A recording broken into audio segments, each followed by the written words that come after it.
Biggest game of the season for Blackburn Rovers this weekend as they take on high-flying Sheffield Wednesday. I've given Tony Mowbray just 2 games to save his job. We're going to talk about that and much more coming up. No! Hey!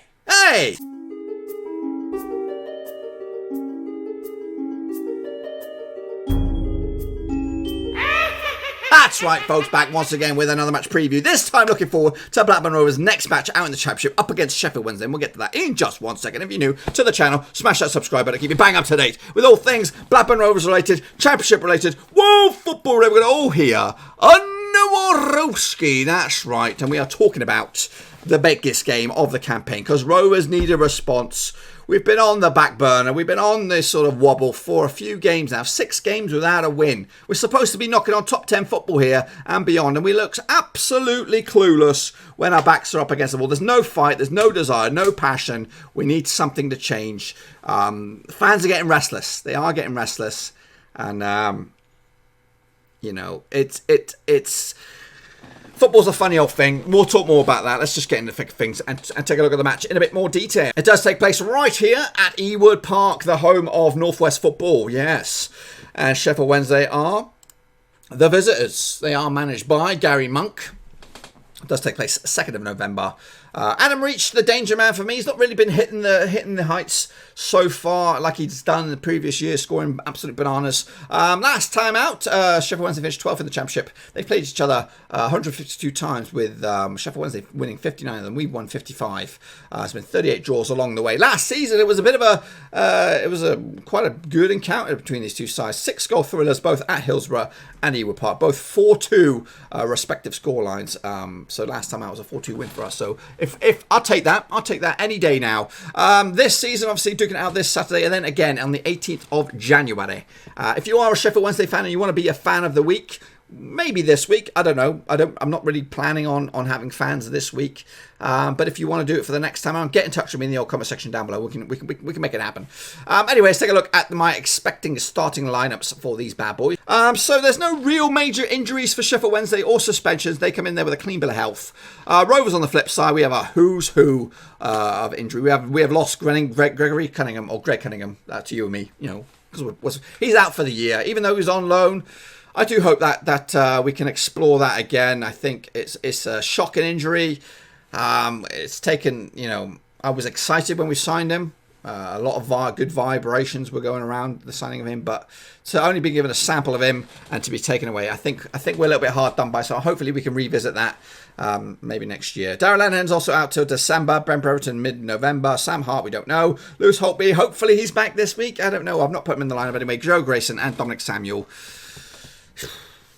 He was just back for he farted and then he went in. He had a groin strain or something like that. Anyway, this is my expected lineups or my ones I'm going for. I'm actually going with Lautweiler between the sticks. Why? Why are you saying that, Sheffield Wednesday fans? Because Flapianski, we had Flapianski between the sticks last time out, and he needs to be given a bit of a lesson. I know he's here on loan and he thinks he's God's gift to goalkeepers, but unfortunately, you flap like that, you make howlers like that, you should be paid. Maybe even don't pay him this week because you've been absolutely. You're coming from a Premier League club. You've got 2 or 3 decent years of experience. You're coming into this huge game and you make a howling error like that. We've got a veteran here. Well, not a veteran, but a guy who's been waiting in the wings. I'm going to give him a shot. I'm going to give Lautweiler a crack. You know what, son? Have it. You go ahead. These next 2 games, they're kind of gimmies anyway. In a way, when I say gimmies, they are the most important games of the season. But this is your chance to shine. Take it. Take this opportunity and show us what you got. Go with Amari Bell at left back, Williams, Adebayo, and Nyembe. Realistically, that's what we've got. That's our defenders. That is our defence right there. We screw up, groin strain, broken ankle, whatever, then we're buggered. We are completely buggered. I've actually not put Bennett in the lineup, which I know will not happen, so this is just my lineup. I've gone Travis and Johnson back in there. Johnson, the big bat, hopefully he's finally come over that buffet or the pancake diet or whatever he was on because he was sluggish last time out against Birmingham. He needs to step it up a little bit. We've got Dakaruni in there. I'm going for Downing, Armstrong, and Gallagher. I'm hoping that goals against Preston has broken a bit of a hoodoo, and now he can start ripping it up because I know he's got 15 goals in him this season at least. and he just needed to break that confidence. That was away from home. Now he's bringing it back to Ewood Park, springing a step. And yeah, maybe he'll get on the goal scoring train and start turning it up. He scored one with his head. I know the first one was dubious, but realistically, it was on target. It was going in. I'll give it to him. And the other one was a beautifully taken goal with his feet. So he's got it in his locker. So let's hope Sheffield Wednesday are the people that are going to see it firsthand. Speaking of Sheffield Wednesday, Westwood between the sticks, Fox, Hutchinson, Iorfa and Palmer, the back four, tried and trusted. Wow, Hutchinson at centre back is a weird one for me. Harris, Bannon, Pelpalzi and Reach across the midfield, Fletcher and Nuhu, who is a gigantor defender. So Tosin Adebayo, keep on him like no man's business. Take a look at the stats there. Dak does have 6 goals, Armstrong has 3, Williams has 2, Gallagher has 2 now. Smoke it. Lenihan has 5 yellows, Bennett has 4, Cunningham has 4, and Travis has 4. So Cunningham and Lenihan, obviously not here. Travis and Bennett both hovering on that 5 yellows sort of area. No reds so far. As for the goals for Sheffield Wednesday, Fletcher has 5, Nihu has 2, Harris has 2, Luongo has 2, Hutchinson has 7 yellows, Bournemouth has 4, Fletcher has 3, Bannon has 3, and Westwood does have 1 red card so far. Let's take a look at the last 5 games between these, the last 5 fixtures or results, should I say. Rovers looking absolutely shit show. Just the 1 draw, in fact 2 draws out this past 5. Losses against Preston, losses against Birmingham, losses against QPR in games that we probably should have been in there and competing, but we've struggled. As for Sheffield Wednesday, 2 wins at the past 5. It's not pretty, but it's their long-standing form has them up towards the top of the table. I think they were 4th or 5th last time. We'll take a look at that in a minute. The next 5 games, though, for Rovers does not look pretty. In fact, it looks pretty ropey heading into the international break, which obviously takes Sheffield Wednesday this weekend. Then it's Leeds at Ellen Road, the final game before a bit of a break. Possibly a chance for looking for a new manager. We'll have to wait and see. Then it's Barnsley and Brentford, 2 winnable games at Ewood Park. And then Stoke, again, they are struggling. So maybe 3 points on the board or 3 wins on the board right there if we can turn our screw. It'd be great if we can come into this 5-game winning spell. That'd be absolutely fantastic, but it's going to be a tough order. Meanwhile, Sheffield Wednesday are coming to this, obviously, Rovers this week. Then they take on Swansea next week before the international break. There's West Brom, Birmingham and Charlton, teams that are duking it out for playoffs as it stands. So it's a bit of a tough running for them. So take a look at the last 5 or 6 games, both home and away for Sheffield Wednesday. So Rovers form coming into this, just a 1 defeat at the past 6 at Ewood Park. So it's looking good form-wise for us. As for Sheffield Wednesday, their away form, 2 defeats, in fact only 3 wins on the road. It's not bad, picking up results against Rotherham in the Cup, Huddersfield and Middlesbrough. Quite convincing victories, but they did lose to Hull and Preston away from home and drawing Cardiff on the last time on the road. The last 6 games between these two sides in all competitions and all venues. We did talk about the 2-4-2 wins last time out. Prior to that, 2-1 win for Sheffield Wednesday. Back in 2017, they also beat us at Ewood Park 1-0. I think that was our relegation season. They also beat us 2016, and then back in 2015 it was a 2-2 draw. So realistically, not good form. Looking at this grand scheme of things, 4 wins for Sheffield Wednesday, 1 win for Rovers, 1 draw along the way. That's in all venues. Meanwhile, over at Ewood Park, it's a little bit more evens. They've won 2 at the past 6. We've won 2 at the past 6. There's been 2 draws along the way. In fact, we've only won 1 at the past 1, 2, 3, 4, 5. We've won 1 out of the past 5 meetings between these two sides. The other victory was back in 2002. Grant Hanley with a early goal back in the day. So Danny Graham did score a hat-trick last time out. Maybe he'll be used at some point to kind of get ourselves moving. Let's take a look at who scored, believe our strengths and weaknesses for both entities. Blackburn's strengths, 0. Blackburn's weaknesses, everything. Blackburn's style, we have none. That's what it says over there. Meanwhile, Sheffield Wednesday's strengths, they are good attacking down the wings, creating scoring chances, and aerial duels, obviously, we knew who up top. Protecting the lead, so if they were to get themselves noses in front, probably we're not going to get ourselves back into it. As for their weaknesses, defending against through balls, which we are, I guess, we do create a few through ball plays. Avoiding offside and avoiding fouls in dangerous areas. Long balls, this is their style. They play long balls, attempt crosses, often take a lot of shots, and they are very aggressive. Realistically, let's take a look at Rovers' strengths, creating long shot opportunities, creating chances through balls, defending set pieces. Our weaknesses, defending against skillful players, avoiding offside, and protecting the lead. Of course it is.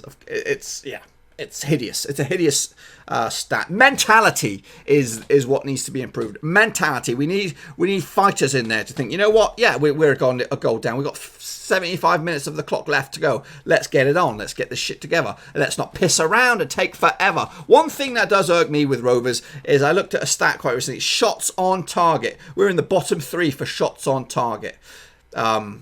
Why aren't we? Why? I know we take so piss. I know sometimes it works. It'll be a passage of play for 5 or 6 minutes where we're passing the ball around, creating holes, creating gaps, and all this kind of stuff.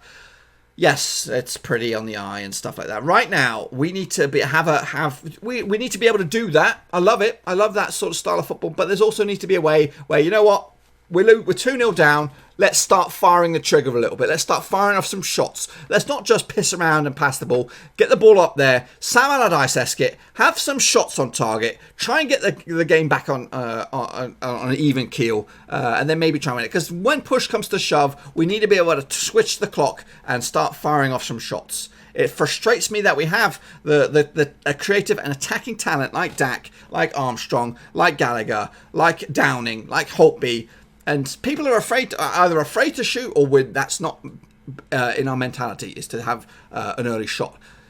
When Lewis Travis scored a couple of weeks back, it was a breath of fresh air. I thought, you know what? Yes, son, have a crack. Have a go. Occasionally we see it, but we don't see it often enough. And then again, trying to get the bastards on target. Blackburn will dominate possession and will score a result of a through ball. That's what the forecast is on this bad boy. Let's take a look at how Blackburn Rovers have scored their goals. 11 through open play, 2 set pieces, 2 penalties, and 2 big fat OGs. Meanwhile, the goals scoring against us, there's more of those. 16 of open play, 3 from set pieces, and 2 from penalties. Rovers' positional stats. The most of our touches have come down on the right-hand side of midfield. 36% down the left, 27% down the middle. Our action zones are mainly in the middle third. We like to keep the control of the ball, and fortunately for us, the own third is the less dominant of the 3 areas. Meanwhile, moving forward, our shots, here we go. 58% of our shots happen in the 18-yard box, 36 outside, just 5 in the 6-yard box. As for those shots, they've come 68% through the middle and 20% down the left-hand side, 13 down the right. As for shots against, 58% of them come through the middle, 20 down the right-hand side, 22 down the left. And also the opposition have had, the more often their shots happen, 50% in the 18-yard box, 42 outside the box. Basically, they have an opportunity, they'll fire it up, 42% outside the box and only 8 in the middle of the park. How about our visitors? Well, they've scored their goals. They haven't scored that many, if you're honest with you. 5 from open play, 3 from set pieces. In fact, that's against. They've not conceded that many goals. So they've conceded 5 from open play, 3 from set piece, 2 from penalties as well. So just the 10 goals conceded. As for scoring, 13 from open play, 3 set pieces, 1 penalty, and 1 big fat OG. For them, their action zones, their touches happen more often down the wide areas, 37% each. Also, the middle third is where they predominantly have the ball.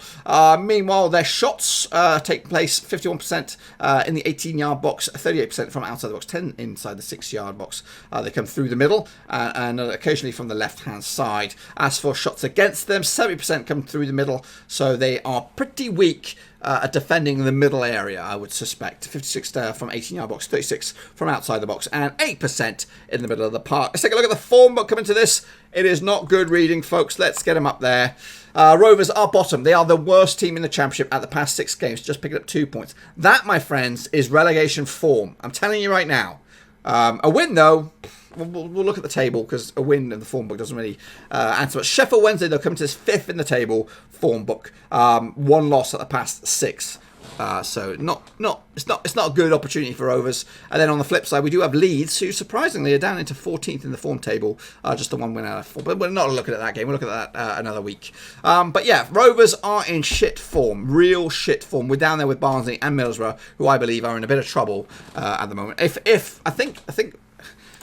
think Middlesbrough are close to parting ways with Woodgate, surely, because they cannot go down. Let's take a look at the home form. This is a better reading, but still not great. Just the 1 defeat out of the past 6 for Rovers at home. Sheffield Wednesday's home form is 10th. We're not really bothered about that because we're playing them at home. Their away form, though, is a little bit better. Sorry, we're 14th in the away table, 3 defeats on the spin. Sheffield Wednesday are in 10th spot. Just the one loss at the past 4, if you want to look at the form book that way. Take a look at the top teams out in the Championship at the moment. Fulham dominate possession. Barnsley are the most aggressive. Sheffield Wednesday not far behind, though. A lot of yellow cards and reds. Aerial duels, 1. Birmingham top the charts with that bad boy. Shots per game, we are probably towards the bottom, like I said. Bottom 2 or 3. Leeds lead the way with that bad boy, so we're expecting them to dominate possession and shots when they come, when we take them on. Fulham lead the way with pass accuracy as well. The current top goal scorers out in the Championship. Mitrovic leads the way with 11 goals. Watkins is second with 10. Grant, Johnson, Bowen have 8. Wells, Heigl, Eze, Bradshaw and Baston with goal scorers as well. I think Dak is not far behind for, I think, a goal this week. He'd be into the top 10. As for the assists, Williams, Brown, Pereira, Carvalho and Eze, who's probably one of the players of the season so far. Look at him, he's dominating this. Very, very good player for QPR. Stretched, pushing them forward. Meanwhile, let's take a look at the games that are taking place this week. Barnsley against Bristol will kick us off on Friday. Battle of the Bees. Then it's Wigan against Swansea. The early kickoff on Saturday. Then it's Derby Borough. Reading, Millwall, Luton Forest, Cardiff, Birmingham, Brentford, Huddersfield. Fulham, Hull. Leeds against QPR. Charlton against Preston into Sunday. Stoke against West Brom. But the game of the weekend is really at Ewood Park. Must be a win or bust, surely, for Mowbray. Home game. Win this one. You got a bit of a lifeline because the Leeds game is going to be monstrous. But that is it. You can catch me live, hopefully, fingers crossed, technology permitting, on Twitch for this bad boy. Yeah, can we pick up the victory? We do come into this in 17th spot. Sheffield Wednesday are 5th. There is a good 9 points difference. I say 9 points? Yeah, 9 points difference between the two sides. A win for us, so we could get back into a better territory, up to 13th in the table, 14th maybe. A win for Sheffield Wednesday. They could go top of the table. That's right, depending on what goes on between West Brom, Preston, Leeds and Swansea. They could go top of the pile. Yeah, so that's the situation as it is out in the Championship. What are your thoughts and expectations for Rovers? Can we get ourselves back to winning ways on this one? It's a bit of a rough old situation. I guess let's talk about it a little bit more. Let's digest the situation. Mowbray, for me, 2 games left, I think, and then it's international break. It's the perfect opportunity if you're going to replace a manager to do it. Then I think it should be an instant decision. It shouldn't be chewed on. In fact, if I was the people that matter, the important people that make the decisions, I'd be looking right now. And you know what? I'll be contacting the unemployed, the Chris Hutons, the Stendals or whatever his name is from Barnsley, all these young managers, Gareth Ainsworths. All these ones have been banded around by fans and supporters, and just on the off chance, I think if we do win these next 2 games. And there was a huge ass 6 points out of two teams that we were probably expected to lose or not pick up as many points. I think that could stave off any drastic decision as to bin him off. But when you look back at the results that we've lost, Preston game, again, that was always going to be a difficult one. It was just the way we lost. The 2-0 lead to collapse 3-2. That shit has to stop. The game before that, the Birmingham one, was an absolute dire performance. There was no desire, no passion. People look fat, lazy. It's just, we're just getting started. If you're fat and lazy right now, then what are we to expect when December comes around? Honestly, so those 2 don't make things pretty reading. So yeah, the Birmingham game was atrocious. The 2-2 draw against Huddersfield, you cruise. Huddersfield were on a turn then. I did expect a difficult game, but honestly, we should be beating them at home. QPR away days. The collapse on that one as well. It could have been much worse. It could have been much worse. And the game against Forest, I'll give you that. But following before that was the loss against Luton Town. You know what I mean? Teams, we should have realistically, from the Luton Town game all the way through to Preston, I would have said 3, 4, 5, 6, 7, 8, maybe 9 points. 9 points out of those 1, 2, 3, 4, 5, 6 games. 9 points. Maybe 10 points if we're lucky. We picked up 2. We picked up 2. 2 out of that. So if we can then now go into these next 2 games and pick up 6, you know what? It might not be too bad. But lose 2 on the spin, which is very, very doable against a high-flying Sheffield Wednesday and a Leeds team that looked, I think, promotion bound this season. They're not top of the pops, run away with it just yet, but they look good enough to qualify to get themselves in the Prem this time around.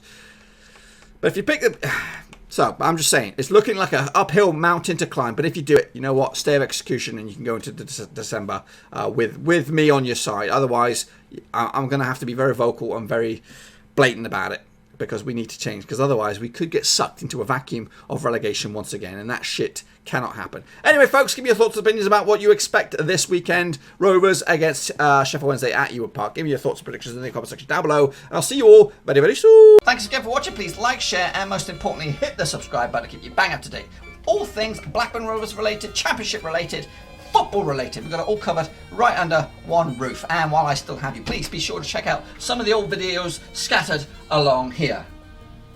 I hope.